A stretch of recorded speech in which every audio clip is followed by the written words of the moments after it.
Guys, so in this video I want to talk about shadow work. So really quick overview. Shadow work can be positive or negative energy. Basically what it is it's energy that you have suppressed. So the positive side of that would be like any powers, psychic abilities that you have suppressed. And anything negative would be any negative traits that we don't want to face about ourselves, and like our flaws and things like that. They can be suppressed by a lack of confidence, bullying, lack of encouragement, self-doubt, all of those things. So we're going to go through and kind of talk about how to open ourselves up to that. First thing I do want to touch on though, deep trauma is very serious and may require a healer to help you draw that out a little bit. If it's getting overwhelming to you, try to take a step back a little bit, kind of reevaluate what you need. You may need to ask for some help. So first thing you want to do is uncover your triggers. What triggers you into those thoughts of self-doubt? Oh, I can't do this, or my power is not strong enough for this, and kind of recognize what makes you go into that mindset. Next thing you want to do is validate your feelings. Let you know that you are powerful. You do have that within yourself, and that you don't need to listen to anyone else's opinions on those things.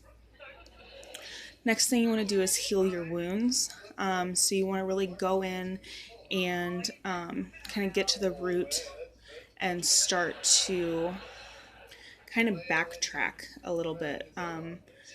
Figure out what put you there and what's going to get you out of that situation, out of that mindset. Next, what you want to do is you want to thank the universe for this experience, for this eye-opening moment of enlightenment that you've had, and appreciating that you have realized, your doubts and all of that, and your flaws.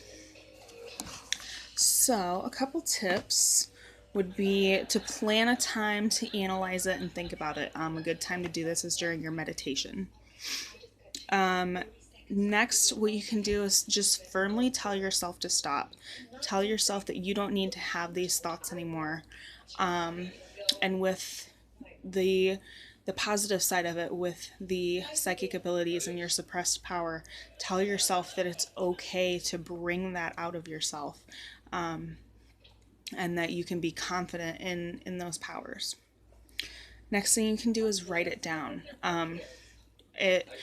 So what I believe it was my first video, I talked about my little book of shadows. I basically call it a witch's journal. Write this down in there. Write what you're feeling. Write what you're going through. Write these moments of enlightenment that you're kind of pushing through at the moment. Let go of your sense of perfection. This is a really big one in our craft. There is really no right way to do things. In spells, just because this is how the spell says you should do it, that doesn't mean you have to do it that way. Whatever makes you feel good, whatever intention you want to manifest, do it, because this is your craft. Embrace your mistakes and your disagreements. So like mistakes within yourself, if a spell doesn't go the right way, or if you're not finding that kind of tranquility that you're looking for, just learn how to embrace that. And make sure that you're staying present and focused. Don't give up on this. This is a very important thing to get into, to kind of find out what's going on in here.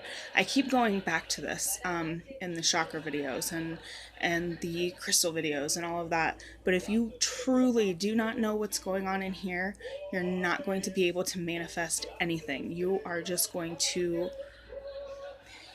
almost going to be bringing in more energy, more negative energy, because you can't bring in the light within yourself. So that is something that's very important. And then I want to talk about a little bit of self-care, because that's really important when you're doing shadow work as well, is to take time to rest and renew yourself, and kind of cleanse yourself a little bit. So if you're looking for rest and relaxation, you can take a charging nap. So a good way to do this is to actually sleep with crystals under your pillow, and to kind of wake up with that charged, energized feeling. Another good thing to do is sit in the sun, or sit in, or take a moon bath, like I had mentioned in my previous video. Those are both really, really good kind of tips on like physical things like that. Expression, doing some form of self-expression. So if you take a look here, this is my book of shadows, but it's also got other stuff in it. Like I said, I like to refer to it as a witch's journal. And mine actually looks like a bullet journal, which I really like. Stuff like this. You can do it however you want to do it, though, whatever makes you feel best. You can do a recovery spell. There's a really good recovery potion that I can read to you. It is 2 teaspoons of cinnamon, 3 teaspoons of cocoa powder, 1 teaspoon of allspice, and 1 mug of milk. I personally am not a big this is the original recipe. I am not a big cocoa powder person. So I actually substituted that with a little bit of pumpkin spice instead.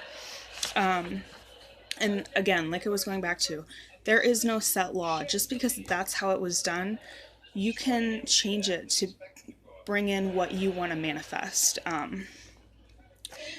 And then another thing you can do for self-expression is decorate something. When we go into the wand video, I will show you guys my wand. I actually made it.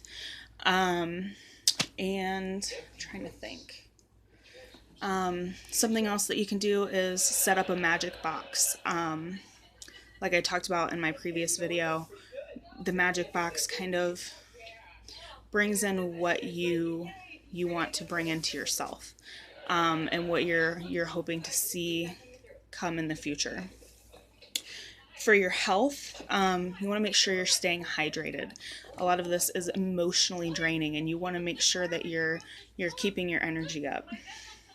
Yoga is a really good thing, and healthy food is also very important. In my chakras video, I talked about eating food that is good, or that aligns with the same color. So say you're working on your root chakra, you want to eat tomatoes, apples, any kind of red color, and you can do that from chakra to chakra. And then if you're looking for companionship, or you're looking for that sense of security, watch a romantic movie, do some self-care, take appreciation in yourself. That's very important. Stop thinking so negative. This is a big one. The second you start to get a negative thought, switch it. Say, okay, well, I'm starting to have a negative thought. How can I kind of tune that out? How can I change the perspective on that a little bit? Keeping things tidy. This is a big one for me in depression. I notice that when I'm starting to go into a depressive state, my room and my house are cluttered, as well as my life. So that is that's a big one for me. Make sure that you're doing your meditations. Again, my best suggestion for beginners would be a guided meditation. But once you get more into it, you can definitely do a self-awareness, self-based meditation. I don't really know how best to say that, but one that you do without someone speaking with you, just music on in the background, or completely silent if you choose. And then the last one I want to say is going to bed earlier. This is like my biggest flaw, because I okay, right now it's not exactly my fault because I have someone kicking me till 2 in the morning. But going to bed earlier, creating a nightly routine, that's another very important thing. Like right now, I've got my tea, it's in a baseball mug. But, drink your tea, wash your face. If you're a nightly shower person, take your shower. Try not to be on your phone about an hour before bedtime. Pick a witchy book instead, a book about where witches come from, the Salem trials, anything that kind of relaxes you. I do use CBD oil, and it does seem to really, really help. That's another thing I can suggest. Giving yourself a massage. I use this one. I love it. I absolutely love this kind. And it doesn't make my skin itchy or anything like that. So just give yourself a little massage before you go to bed. Anything to kind of just relax you. So I think that that's all I have for that, and I will see you guys soon.